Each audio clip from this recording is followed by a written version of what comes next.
अवैध जमीन रसीद को लेकर सुप्रीम कोर्ट ने एक ऐतिहासिक फैसला सुना दिया। 100 साल पुराना अगर आपकी जमीन है, कहने का मतलब आपके पास जो भी जमीन है, आपके पास जो भी संपत्ति है, वो आपके पूर्वज के समय से है, यानी बहुत साल पहले की है, और उस जमीन के कागज को आप निकालना चाहते हैं, उस जमीन के कागजात को आप ढूंढ रहे हैं, और उस कागजात के आधार पर अगर आप दावा करने का सोच रहे हैं, तो क्या ये संभव है? क्या आप जो है यानी जो पुराना कागजात है उसको निकाल पाएंगे, वो भी 100 साल पुराना, जो कि आपके दादा परदादा के समय की है? आखिर इसके लिए क्या करना होगा, कैसे जो प्रक्रिया है वो करना होगा, ये आप सारे जो बॉक्स है वो देख सकते हैं। और इसमें है कि आप जैसे जो खाता का नंबर हो गया या डीड का नंबर हो गया, है ना, पार्टी का जो नेम है आप वो डाल सकते हैं। तो ये तमाम चीज़ जो है आप फिल करके जो आपको पता है आप जो है एक तरह से उसका डिटेल देख सकते हैं। और जब डिटेल देखेंगे तो वो जो है आपको दिखेगा कि इसमें कितना जो आपने नाम सर्च किया, जो आपने एक तरह से मान लेते हैं आप नाम से सर्च करेंगे तो बहुत सारे नाम जो है एक जैसे हो सकते हैं।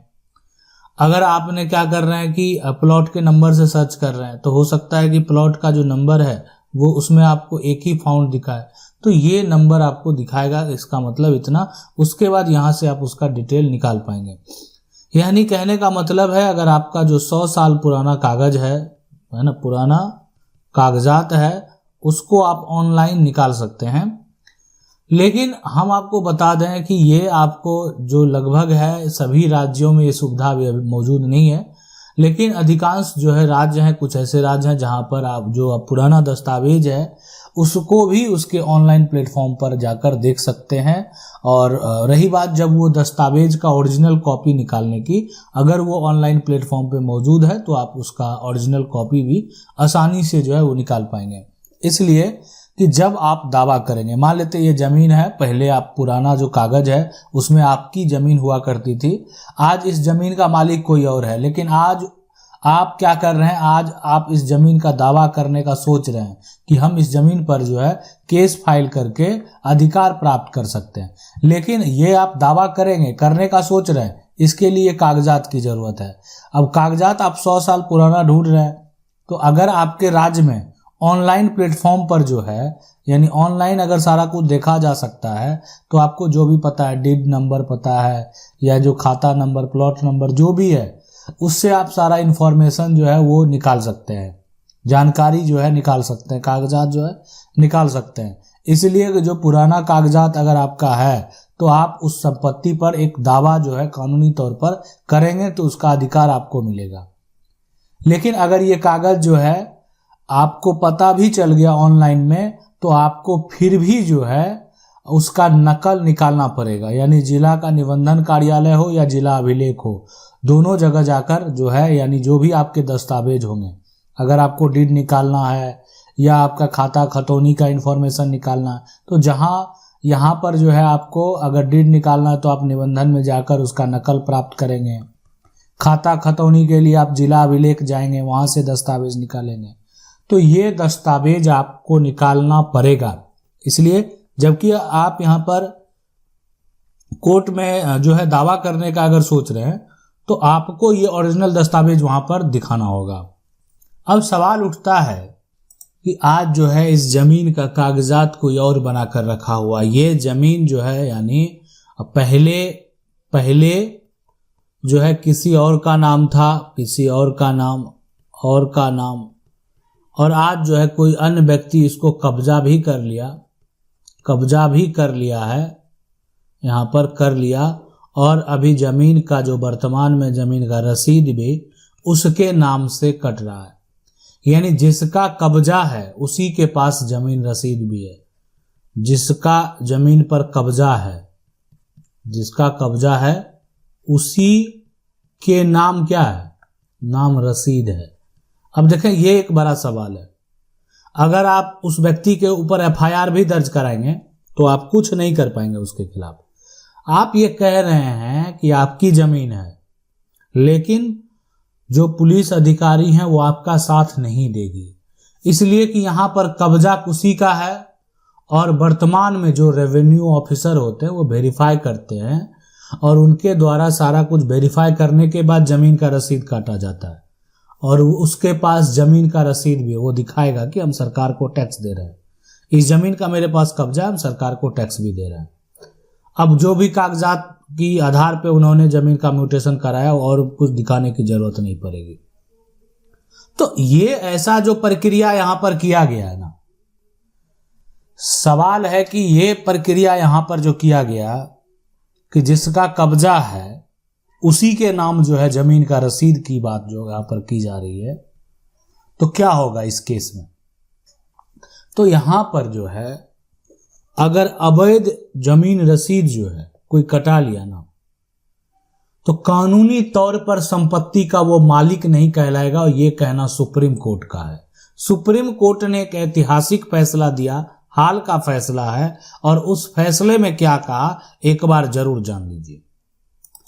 सुप्रीम कोर्ट ने एक ऐतिहासिक फैसला दिया और उसमें यह कहा कि कोई भी व्यक्ति है जमीन का जो है सिर्फ अगर दाखिल खारिज करा ले, जमीन का दाखिल खारिज जो है अगर यहां पर करा ले, तो उसको संपत्ति का मालिकाना जो है हक नहीं मिलेगा, है ना, मिलेगा। यानी संपत्ति का हक मिलने के लिए जो है ना सिर्फ दाखिल खारिज कराकर वो संपत्ति का हकदार नहीं बन सकता है। सिर्फ म्यूटेशन के आधार पर कोई संपत्ति का मालिक नहीं बन सकता है। यानी सिर्फ जमीन का अगर वो म्यूटेशन करा लेता है और म्यूटेशन कराकर ये सोचता है कि हम संपत्ति के मालिक बन गए, तो वो संपत्ति का मालिक नहीं बनेगा। तो इसीलिए यानी 100 साल जो है ना भी पुराना कागजात अगर आपका है, आज आपके जमीन का जो है वर्तमान में कोई रसीद जो है कटा रहा है, तो इस रसीद का कोई मतलब नहीं है। हाँ, ये रसीद तभी मान्य होगा जब उसके पास जमीन का रजिस्ट्री होगा और रजिस्ट्री के आधार पर उन्होंने रसीद कटाया है। ये रसीद तभी मान्य होगा जब उनके पास जमीन का खतियान होगा और खतियान के आधार पर जो है उन्होंने जमीन का रसीद कटाया है, तभी इसका कानूनी तौर पर मान्यता मिलेगा। अब उनको क्या करना पड़ेगा? जिनके पास 100 साल पुराना कागज है उनको क्या क्या करना पड़ेगा? देखें, सबसे पहले आपको क्या करना है, जमीन का जो भी कागजात है उसको उपलब्ध करा लेना है। यानी जमीन का जो असली कागज है, असली कागज मतलब ओरिजिनल डॉक्यूमेंट, ओरिजिनल कॉपी, है ना, असली कागज जो है आपको वो ऊपर कर लेना यहाँ पर, ठीक है, असली कागज। दूसरा जो आपको यहाँ पर है कि आपको सिविल कोर्ट जाना है और उस सिविल कोर्ट में केस फाइल करनी है। किसके ऊपर केस फाइल करेंगे? जिसके नाम से वर्तमान में जमीन का रसीद कट रहा है, जो आपकी जमीन पर कब्जा किए हुए, उसके नाम आप केस फाइल करेंगे। क्या करेंगे? और उसको नोटिस भेजना पड़ेगा जो आपकी जमीन पर जो है कब्जा किया हुआ है ना, कब्जा किया हुआ है और कागजात तैयार कर लिया है। अब उसको नोटिस जाएगा, उससे जो है एक तरह से जवाब मांगा जाएगा कि आखिर किस आधार पर वो संपत्ति को कब्जा किया है, कागजात बना है। अगर कोर्ट को लगेगा कि नहीं ये गलत तरीके से सारा कुछ किया है, तो फिर उसके जो एक तरह से कागजात हैं या उसका जो कब्जा है उसको हटने का आदेश दे दिया जाएगा और उसके पास जो कागजात वो तैयार कर लिया, जैसे कागजात क्या तैयार कर लिया, वो जमीन का रसीद कटा रहा है, रेवेन्यू दे रहा है सरकार को, तो उसके रसीद को रद्द कर दिया जाएगा, कैंसिल कर दिया जाएगा। देखें, इसलिए कि वो जो भी कर रहा है गलत तरीके से, और कब्जा जो है वापस संपत्ति का जो असली मालिक है उसको देने का आदेश दिया जाएगा। आप कब्जे में हैं और आपके पास फर्जी कागजात है, आप फर्जी आधार पर गलत तरीके से किसी के जमीन को कब्जा कर लिया है, तो ना तो उस पर आप प्रतिकूल कब्जा का दावा कर पाएंगे, यानी कभी भी उस पर आप जो है कब्जा के आधार पर दावा नहीं कर पाएंगे। हाँ, आपके पास अगर कागजात नहीं है, सिर्फ जमीन का कब्जा है और ये आप कब्जा साबित कर सकते हैं कि लंबे समय से है, संपत्ति का मालिक जो आपको किसी प्रकार का कोई ऑब्जेक्शन नहीं लगाया, मालिकाना हक का, तब आप दावा कर सकते हैं। लेकिन कोई फर्जीवाड़ा कर लिया, धोखाधड़ी कर दिया, जालसाजी कर लिया और ये तमाम चीजें करने के बाद अगर कोई भी संपत्ति का दावा करता है, मालिकाना हक का दावा करता है, फर्जी कागजात के आधार पर दावा करता है, तो ये बिल्कुल सही नहीं है। यानी फर्जी कागजात के आधार पर संपत्ति का मालिकाना हक का दावा नहीं किया जा सकता है। अगर ऐसा करेगा तो हो सकता है उस व्यक्ति को जेल भी जाना पड़ सकता है। तो ये होता है इसका पूरा प्रक्रिया। आशा करते हैं वीडियो अच्छा लगा होगा। वीडियो को लाइक जरूर कर दें। चैनल को पहली बार देख रहे हैं सब्सक्राइब करके जो बेल आइकन उसको जरूर दबा लें। मिलते हैं अगली वीडियो में, तब तक के लिए जय हिंद।